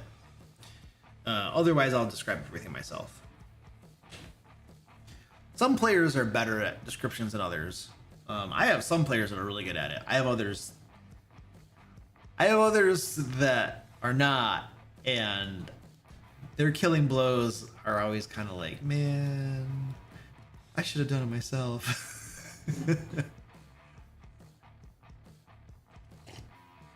Have you ever dabbled in multi-phase fights for boss monsters? Yeah. Oh yeah, absolutely. I like multi-phase fights. I think they're cool and interesting. Not as a way to like extend a fight beyond how long it should go, but it keeps things interesting. I have one player who hates multi-phase fights though. He hates them. He thinks they're like, I don't know why he hates them. He thinks they're a gimmick, or he thinks that it became a multi-phase because the monster died too fast and then the game master improvised and made it a multi-phase on the spot or something. I don't know. But it doesn't matter. Like it doesn't matter. If I plan the multi-phase fight before the game session, or if I decide to do it during the combat, it doesn't matter. It's the same thing either way. I could do it before the game, I could do it during the game. It's literally the same. It makes no difference. It makes no difference.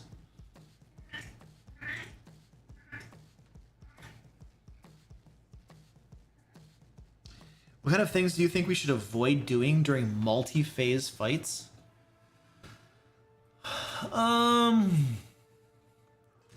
Gosh.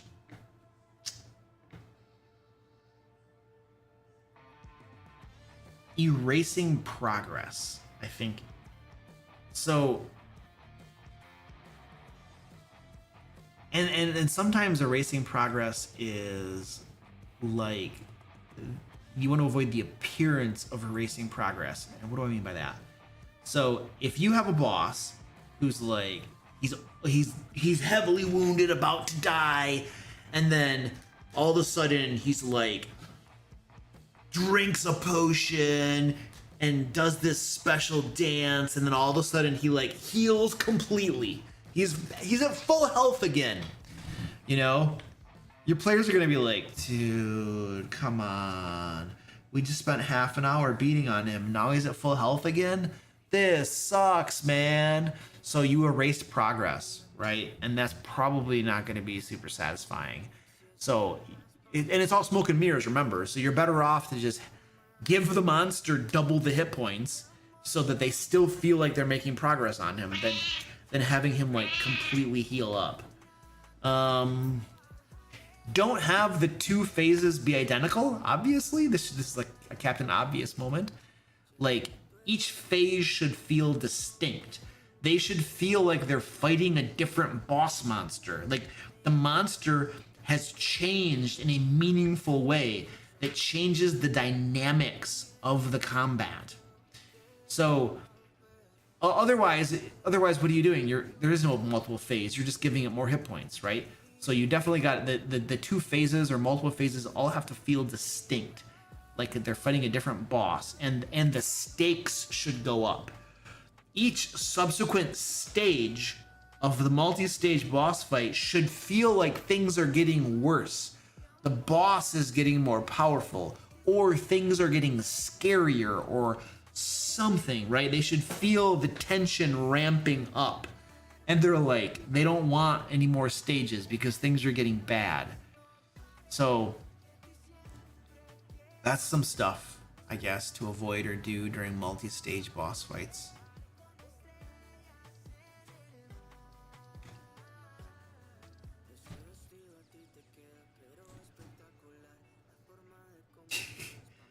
I just ran a combat this week and was thinking of leveling the party after it since. They steamrolled it, so I'm thinking of moving the level up to a more impactful combat so it feels earned. Why would you, I don't understand. If they steamrolled the combat, why would you level them up? I would level up your combats. If they're level 5 and they're steamrolling stuff, design your combats for a level 6 group.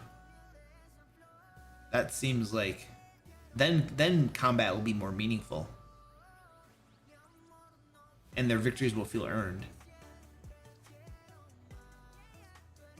Last week I ran a short campaign basically on my own, but let my newbie friend decide what the PC would do. Okay. The campaign turned out the PC was carried away by an old man who got unarmed crits twice in a row. Okay. All right. Cool. I thought I thought I was reading a question. I was looking for the question. I didn't see one. What is the worst thing you can do as a DM? What thing do we need to avoid? What's the worst thing you can do as a DM? Jeez, man. I don't know. What is the worst thing you can do as a DM?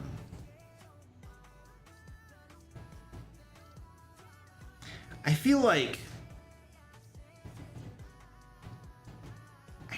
having the wrong attitude or the wrong mentality has got to be up there on the list. Like, so what do I mean by that? There's two ways you can essentially approach being a game master. One of them is that you view yourself as being on the side of the players. Like, you are running the game for them, you are running the bad guys, and you are attempting to challenge them, and sometimes the challenges might be more than they can handle. But you, at your core, want your players to win. You're giving them challenges, you're playing the bad guys, but you're rooting for your players. You want your players to win. So that's the one way to do it, right? The other way to do it is the antagonistic way of game mastering, where you want your players to lose. You're playing the bad guys, and you want the bad guys to win. And you want your players to lose. You want them to die or run away or TPK or whatever. So those are two different ways you can run the game as a game master, right? And I'm sure there are different ways you can slice that, and there are different like tones and shades and crap, but those are two basic ways, right? And when I think of all the different games I've been in as a player and how many of them have been good and how many of them have been bad, I will tell you that I have seen game masters do a whole bunch of really dumb stuff, bad stuff, run bad games and stuff. But the game that stands out the most as being a horrible, horrible, horrible game was the game where the dungeon master had it out for us. He wanted us to lose. He viewed himself as our real enemy, and it was his goal to stop us from winning. He wanted his bad guys to win. He wasn't rooting for us. He was rooting for our downfall. He was antagonistic. He was the typical, you know, person who saw it as it's the game master versus the players, and that was his attitude and his stance, you know. And you could he never said that, but you could see it in the gameplay. You could see it behind the things that he was doing. It felt that way, you know. And that's like one of the worst games I've ever been in, and that's why I say that that's probably the worst thing you can do as a game master. And it's just, it's completely subjective, obviously. There is no objective answer to that. And it's based on my own personal experience, right? But that's, for me, that's probably the worst thing you can do as a game master. There's a whole, like, I've had game masters completely railroad us, like, control our characters. I was in a game once where the game, she was taking control of our characters and having us do things. And the game was so bad that players were killing themselves. They were killing their characters. They were killing their characters, not themselves. That would be crazy. They were killing their own characters so they wouldn't have to play anymore. It was that bad, you know. She was horrible, you know. But that game was not nearly as bad as the one where the guy was like antagonistic and thought it was his job to fight us, you know. So, but I've been in a lot of bad games, but yeah, that's probably the worst one.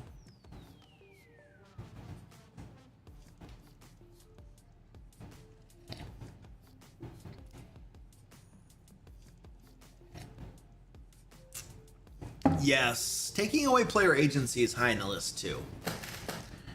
Now, there are different ways that people can interpret taking away player agency, though. For instance, you know, there are some people that'll be like, you know, if the game master tells you that, like, this spell is not available because it's broken or whatever, that's taking away agency. I should be able to cast any spell I want. No, that's not. That's exercising a game master's purview, and there's nothing wrong with that. What I think taking away agency is controlling your character. Like, controlling your character or not allowing your character to do things that they really should be able to do.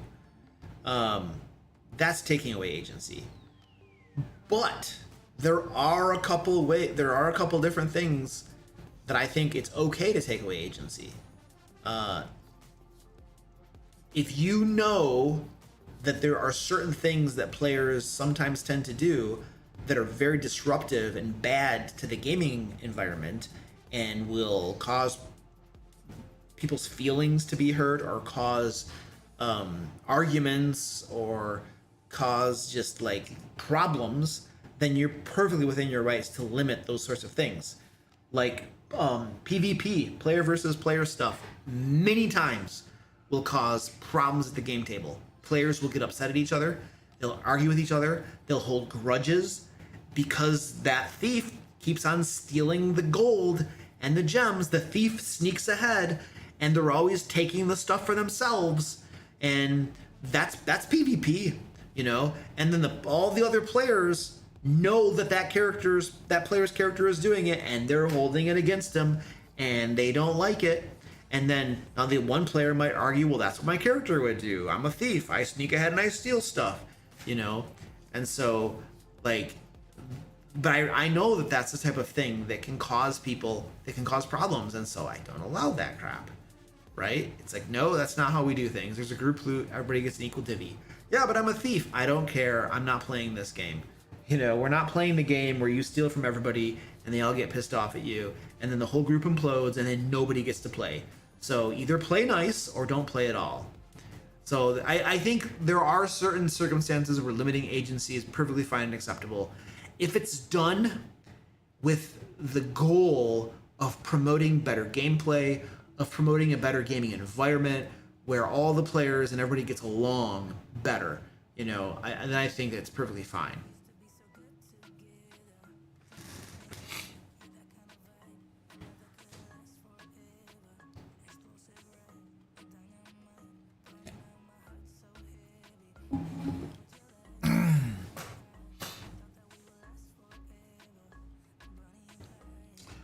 You said you love long-term campaigns.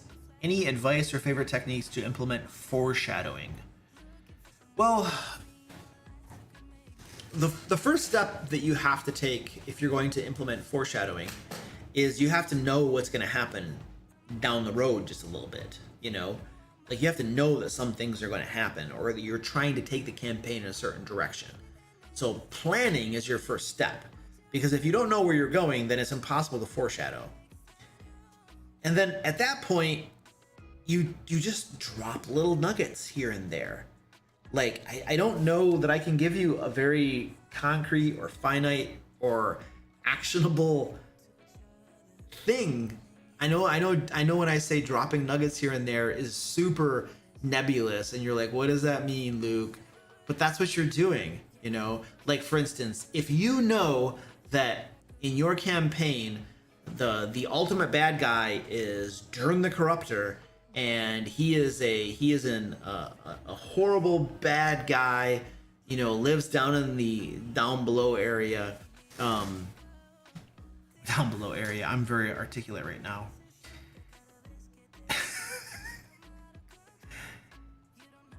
And you want to drop hints to that. Well, then, okay, how can I do that? Oh, okay, so there could be a dungeon where they go into, and there's a whole bunch of iconography along the walls, you know? And if the players read some of the iconography and interpret it and stuff, it talks about the story, but then it mentions Durn the Corruptor. Not a big deal. They won't think much of it, but it just kind of drops that name there. Oop, Durn the Corruptor. Okay? And then later on, they're somewhere and they're like they're traveling from point A to point B, and then they run into some Darrow, and these Darrow attack them, and there's this combat and stuff, you know. And then one of the Darrow has like a little symbol around his necklace, around his neck, and it's the symbol of Durn the Corruptor, right? And the players are like, oh, that's the second time we've run across a symbol of Durn the Corruptor. See, that's what I talk about. Just drop little nuggets here and there. And that's super obvious stuff, right? That's super obvious stuff. You might have other things that you can drop that will point in certain directions at certain things. And those two examples are probably very obvious foreshadowing. You can be a little bit lighter to the touch and not do things quite so obviously. It requires a little bit more thought and consideration, you know. But that's kind of what you do. Know where you're going and then drop nuggets is how you do that.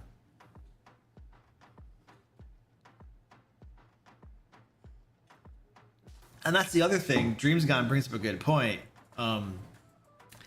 If you're in an adventuring party and you find out that one of the other characters is stealing from the rest of you, guess what you're all likely to do?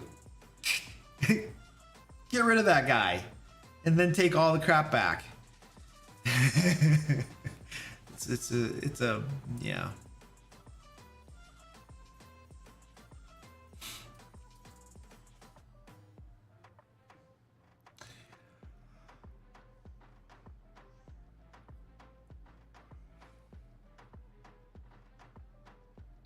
Greg says, I've had a few hobbies turn into income generating and become work, and I like it a lot less. Yeah, that's true.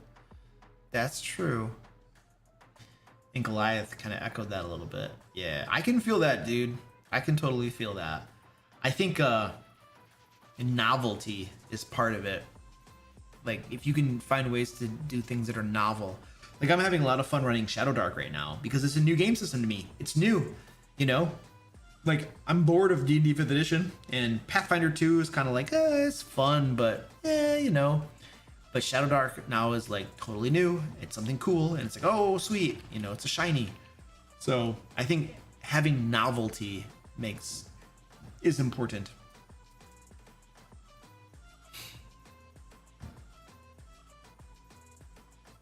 Oh, we do have a giveaway going on, guys. I've mentioned it a little bit at the beginning of the live stream.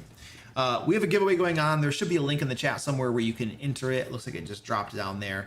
It's free to enter. You can win $50 DM Lair store credit, or you can get a whole bunch of cool stuff to use in your games. We're going to draw the winner in about 5 minutes, so this is your last chance to sign up for it. And if you win, one of the things that we have over there is the Secret Art of Game Mastery. So 3-book collection, my team and I made this. We put a lot of our Game Master advice, tips, and tricks into the Secret Art of Game Master, this main book right here. And then these 2 books here, the Secret Art of Preparation, the Secret Art of Note-Taking, are essentially, they're spiral binders full of templates that you can use to prepare your games and then keep track of your ongoing campaigns. And this is all system agnostic. It'll work for any game system that you're running.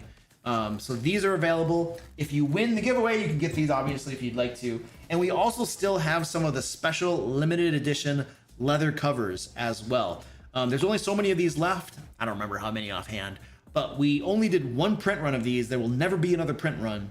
So if you want the leather covers, like, you got to get them before they're gone because we're never going to print them again. So yes. Can you get a cat if you win? No.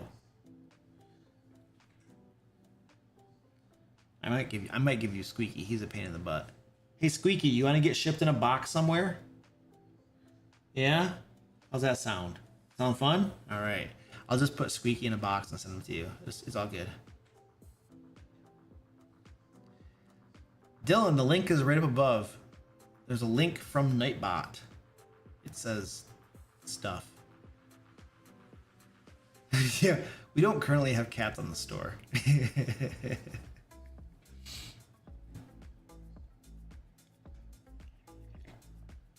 Mance says, for D&D and from a business perspective, how do you stay motivated to do the parts of the business you dislike doing, assuming you can't just hire someone else to do it for you? That is the first thing you do. The parts of the business that you don't like doing, you hire other people to do them. Or the parts that you're not good at, you hire other people to do them. That is absolutely, as much as you can, you do that for sure. Now, there are other parts of the business that only you can do and you have no choice but to do them. Or there are things like for a while I was paying someone to do blog posts for me. But I found out that it took me almost as much time to send them the information for the blog posts as it did for me to make the blog posts myself. And so at that point I was like, it doesn't make any sense for me to pay someone else to do this when I can do it myself, and I'm not saving any time by paying someone else to do this. What are you doing? So some things you try and then you're like, that didn't work. Now, how do you stay motivated to do the stuff that you have to do?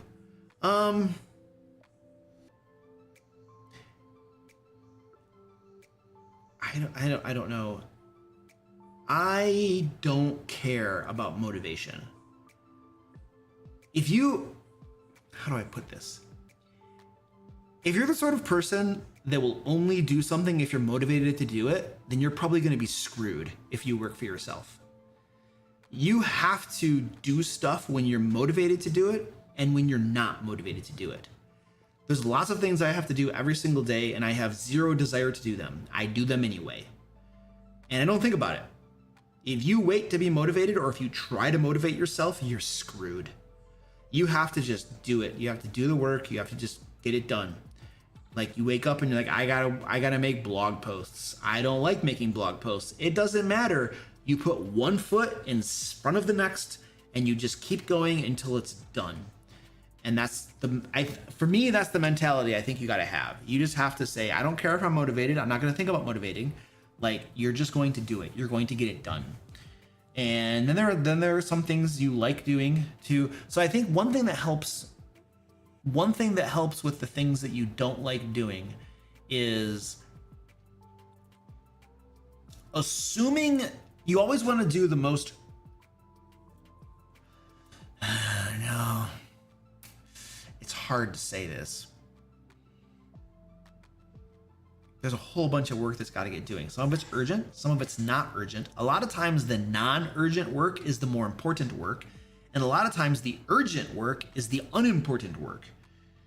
So you have to prioritize and make sure you're doing the important work, even if it's not urgent. Because if you don't do the important work, at some point, it may never become urgent, but you'll lose out on business opportunities, right? Whereas the urgent stuff, yeah, I don't know. What am I trying to say? A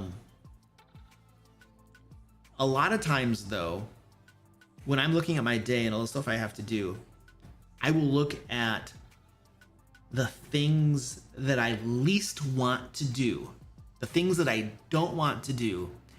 And I usually calendar block my days. So every single day I know everything that I have to get done on that day. And I've already like prioritized and vetted and planned my day out. Okay. So I know that everything on my calendar is something that has to get done. It's already been decided. I wake up, look at my calendar. I know that's what I got to do. So a lot of times what I'll do is I will look at my calendar and I'll say, what is the thing I least want to do? Okay, do that first. Get it done. And then you're going to feel a whole lot better. Other times I'll look at the calendar and I'll say, what is the thing that represents the most amount of work? What's my big rock? This is going to take me 2 or 3 hours to get done. Okay, do that first. First thing in the morning, get that done. Because then all the other little stuff will just kind of, you'll get it done, it'll get done. And if you don't get it done, you can just bump that to the next day. But get the big, huge, important thing done first. Or get the thing done that you don't want to do and that you hate, because you're going to feel so good once that's done. Then you're going to be motivated to get the other things done, which are way easier and not nearly as tedious, right? So those are some things I think about when I think about like work and getting crap done. But you can't wait to be motivated. If you have to be motivated to get your work done, then you shouldn't run your own business. It's just gonna be bad.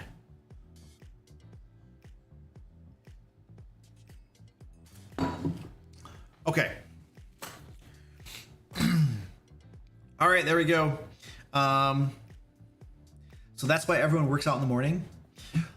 I enjoy working out. I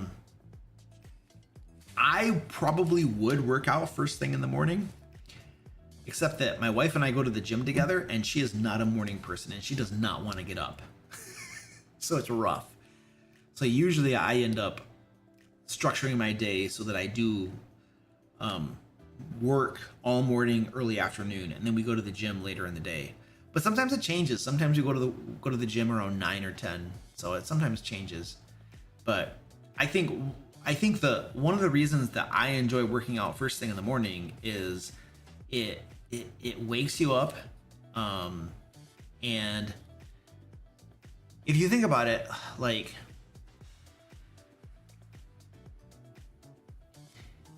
your physical health and stuff is like one of the bigger important things, right, that you should consider in your life, right? So prioritizing it and putting it first thing in the morning, right, is prioritizing your physical health and your own well-being, and I think that's important. And when you do something first thing in the morning, it guarantees that it gets done, right, and doesn't just get put off until, oh, I'm too tired to do it, or I don't have time to do it, you know. So I think there's a lot of good reasons for prioritizing working out in the morning.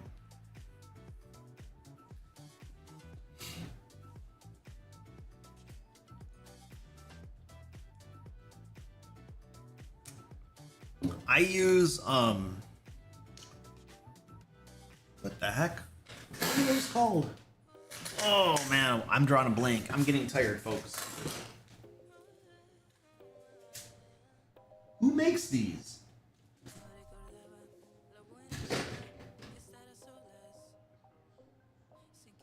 There we go.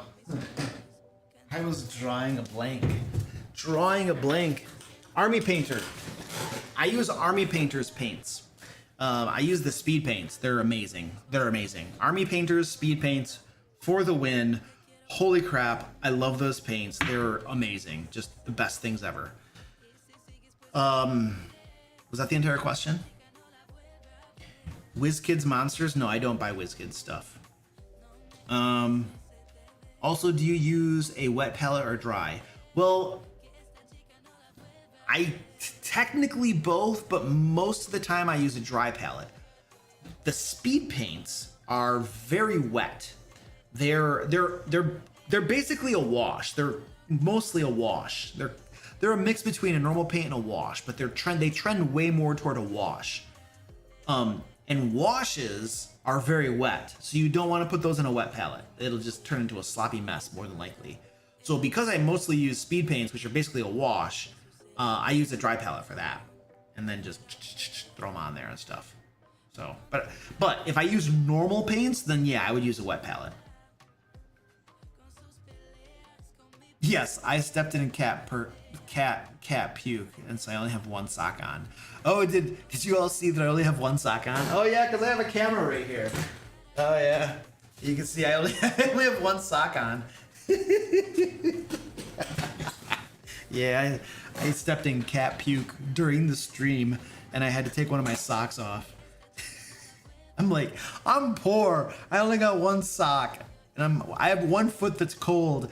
And when it gets too cold, I take the sock off one foot and put it on the other. I put it on the cold foot, and the whole day I just go rotating which foot has a sock on it.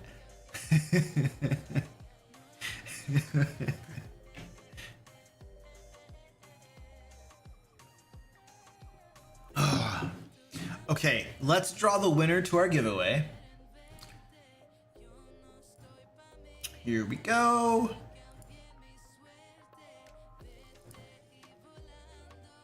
Come on, baby. All right. Jeff from Illinois. You have won, good sir. I will send you an email. We'll get you hooked up. Yeah, that's it. That's good. All right, ladies and gentlemen, I'm done. I'm leaving.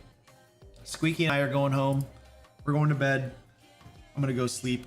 You guys have yourselves a wonderful evening. I will see you in the next live stream next week, Thursday, I believe. So it was cool hanging out. I'm going to close it now. I'm leaving now. Whee!